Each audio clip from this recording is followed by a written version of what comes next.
Hello, good morning. Happy Thursday po sa inyong lahat. Today, let me give you an inspiration from the Word of God from the book of Isaiah chapter 53 verse 5.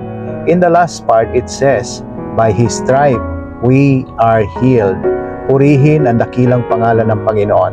Kahapon po ay halos hindi ako makatayo, hindi makabangon dahil sa mga pasakit sa aking mga joint na naranasan ko.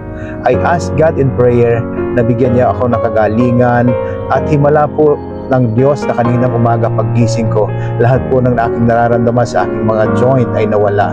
Tunay po na ang Diyos ay tapat sa kanyang mga pangako na siya ay nagpapagaling at siya ang Diyos noon, ngayon at magpakailanman at siya ay makapangyarihan.